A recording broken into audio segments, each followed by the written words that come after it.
Hello friends, welcome back to our channel. Friends, ఇవాళ అయితే మనకి సచివాలయం నుంచి నోటిఫికేషన్ అయితే రిలీజ్ చేయడం జరిగింది.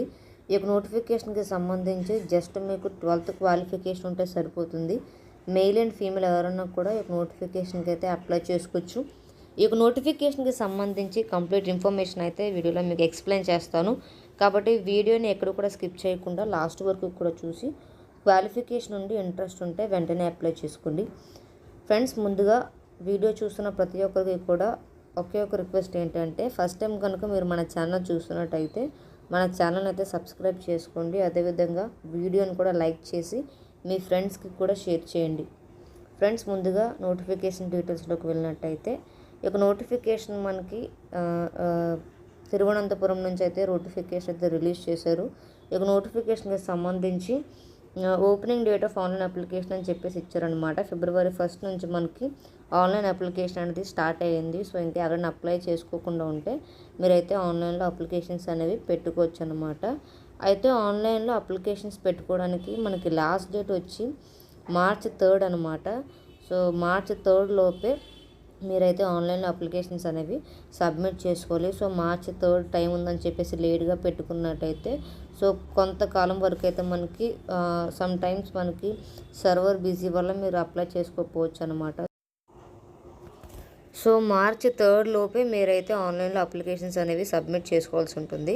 సో March 3rd వరకు డెడ్లైన్ పెట్టుకోకుండా ముందుగానే మీరు అప్లై చేసుకోవడానికి అయితే ప్రయత్నించండి.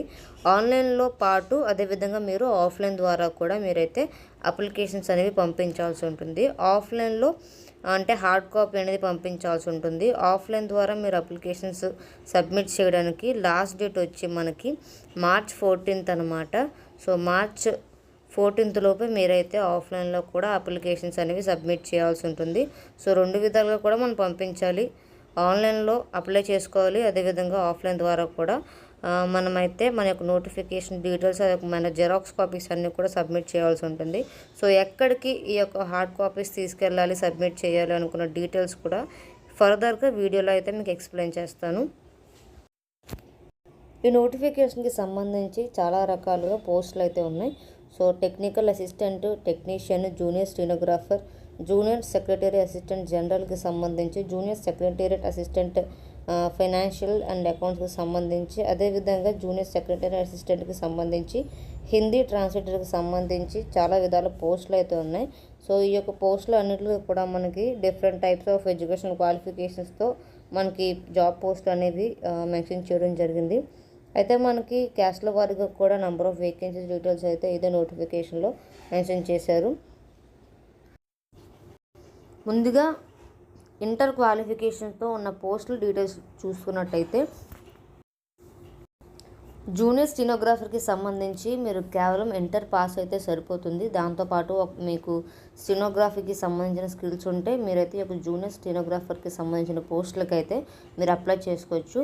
నెక్స్ట్ వచ్చి మనకి జూనియర్ సెక్రటరీ అసిస్టెంట్ జనరల్కి సంబంధించి కూడా మనకి 12th క్వాలిఫికేషన్ ఉంటే సరిపోతుంది. ఈ యొక్క జూనియర్ సెక్రటరీ అసిస్టెంట్కి సంబంధించి జనరల్ విభాగంలో 12th పాటు అంటే మీ యొక్క ఇంటర్ క్వాలిఫికేషన్తో పాటు కంప్యూటర్కి సంబంధించి కూడా మీకు నాలెడ్జ్ ఉంటే మీరైతే ఒక పోస్టులకు అప్లై చేసుకోవచ్చు. టోటల్గా మనకి 4 పోస్టులు అయితే 4 వేకెన్సీస్ అయితే ఉన్నాయన్నమాట. సో జనరల్ వాళ్ళకైతే 3 వేకెన్సీస్ ఉన్నాయి, ఓబీసీ వాళ్ళకైతే 1 వేకెన్సీ అయితే ఉంది. సో వీళ్ళే అప్లై చేసుకోవచ్చా, వేరే క్యాస్ట్ కేటగిరీస్ వాళ్ళు అప్లై చేసుకోకూడదా అంటే ఎవరన్నా కూడా మీరు అప్లై చేసుకోవచ్చు. Next junior secretary and assistant finance and అకౌంట్స్కి సంబంధించి కూడా మీకు కేవలం 12th సర్టిఫికేట్ ఉంటే సరిపోతుంది. దాంతోపాటు కంప్యూటర్కి సంబంధించి బేసిక్ నాలెడ్జ్ ఉన్నా కూడా మీరు అప్లై చేసుకోవచ్చు. నెక్స్ట్ స్టోర్స్ అండ్ పర్చేస్కి సంబంధించి కూడా ఇంటర్ క్వాలిఫికేషన్ ఉంటే సరిపోతుంది. సేమ్ కంప్యూటర్ బేసిక్ నాలెడ్జ్ ఉంటే మీరైతే అప్లై చేసుకోవచ్చు అనమాట. ఈ విధంగా అయితే మనకి ఇంటర్ క్వాలిఫికేషన్తో నోటిఫికేషన్లో అయితే మనకి పోస్టుల వారీగా మనకి వేకెన్సీస్ అయితే మెన్షన్ చేశారు. ఇంకా డిప్లొమాకి సంబంధించి ఇంకా బీఎస్సీ కెమికల్ ఇంకా వివిధ రకాల ఎడ్యుకేషనల్ క్వాలిఫికేషన్స్తో కూడా మనకి ఇదే నోటిఫికేషన్లో పోస్టులు అదేవిధంగా నెంబర్ ఆఫ్ వేకెన్సీస్ కూడా మెన్షన్ చేశారు. ఒకవేళ మీకు ఇంట్రెస్ట్ ఉన్నట్టయితే కమెంట్ సెక్షన్లో మీకు నోటిఫికేషన్ అయితే ప్రొవైడ్ చేస్తాను. మీరైతే వెళ్ళి చెక్ చేసి మీకు ఏ క్వాలిఫికేషన్ ఉందో ఆ యొక్క క్వాలిఫికేషన్కి అయితే మీరు అప్లై చేసుకోవచ్చు అనమాట. సో ఫ్రెండ్స్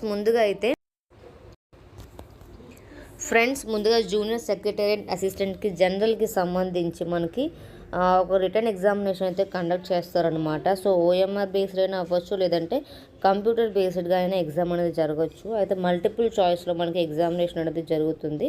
సో ఈ యొక్క క్వశ్చన్ పేపర్ అనేది ఇంగ్లీష్ మీడియంలో ఉంటుంది, అదేవిధంగా హిందీ మీడియంలో మీకైతే క్వశ్చన్ పేపర్ అనేది రావడం జరుగుతుంది.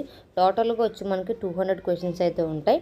2 hours 30 minutes పాటు మీకు ఎగ్జామ్ రాయడానికి టైం అనేది ఇవ్వడం జరుగుతుందన్నమాట.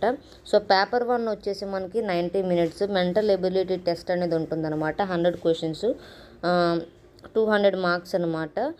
దీనికి సంబంధించి ఎలాంటి నెగిటివ్ మార్క్స్ అనేవి ఉండవు అనమాట. సో మీరైతే అన్ని క్వశ్చన్స్ కూడా ఆన్సర్ చేయొచ్చు. నెక్స్ట్ పేపర్ 2కి సంబంధించి 1 hour అనేది ఎగ్జామినేషన్ కండక్ట్ చేస్తారు. అయితే జనరల్ అవేర్నెస్, నెక్స్ట్ ఇంగ్లీష్ లాంగ్వేజ్కి సంబంధించి సబ్జెక్ట్స్ అనేవి ఉంటాయి. 50 మార్క్స్ అనమాట. సో జనరల్ అవేర్నెస్కి సంబంధించి 50 మార్క్స్, ఇంగ్లీష్ లాంగ్వేజ్కి సంబంధించి 50 మార్క్స్. మ్యాక్సిమం మార్క్స్ అయితే మనకి 150 మార్క్స్ అనమాట. మీరు రాసే ప్రతి కరెక్ట్ ఆన్సర్కి కూడా 3 మార్క్స్ అనేవి ఉంటుంది. అదేవిధంగా మీరు పెట్టే ఈచ్ రాంగ్ ఆన్సర్కి కూడా ఒక నెగిటివ్ మార్క్ అనేది ఉంటుందన్నమాట. సో మీరైతే జాగ్రత్తగా ఆన్సర్ చేయాల్సి ఉంటుంది. నెక్స్ట్ వచ్చేసి మనకి టైపింగ్కి సంబంధించి స్కిల్స్ కూడా ఉండాలి. ఇంగ్లీష్లో అయితే 35 words per minute 10 minutesలో అయితే కంప్లీట్ చేయాలి. హిందీలో అయితే 30 words per minute 10 minutesలో అయితే కంప్లీట్ చేయాల్సి ఉంటుంది. సో ఈ విధంగా మీకు మార్క్స్ అనేవి క్యాలిక్యులేట్ చేస్తారనమాట. సో ఇంట్రెస్ట్ ఉన్న ప్రతి ఒక్కరు కూడా మీరైతే అప్లై చేసుకోవచ్చు. సేమ్ ఇదే ఎగ్జామినేషన్ ప్రాసెస్ రిమైనింగ్ పోస్టులు కూడా ఉంటాయి. సో ఒకసారి నోటిఫికేషన్ చెక్ చేసి మీకు ఇంట్రెస్ట్ ఉన్నట్టయితే వెంటనే అప్లై చేసుకోండి. ఫ్రెండ్స్ ఇంకా ఈ యొక్క నోటిఫికేషన్కి సంబంధించి ఎలాంటి డౌట్స్ ఉన్నా కూడా కమెంట్ సెక్షన్లో అయితే మీరు నన్ను అడగచ్చు. సో వెంటనే రెస్పాండ్ అవుతాను. సో ఫ్రెండ్స్ గుర్తుపెట్టుకోండి ఏంటంటే ఆన్లైన్లో అప్లై చేసుకోవడానికి లాస్ట్ డేట్ వచ్చేసి మనకి March 3 అనమాట. అదేవిధంగా ఆఫ్లైన్లో అప్లై చేసుకోవడానికి లాస్ట్ డేట్ వచ్చి మనకి March 14. సో ఈ విధంగా అయితే మీరు ఆన్లైన్లో అదేవిధంగా ఆఫ్లైన్ ద్వారా కూడా మీ యొక్క అప్లికేషన్స్ అనేవి సబ్మిట్ చేసుకోండి.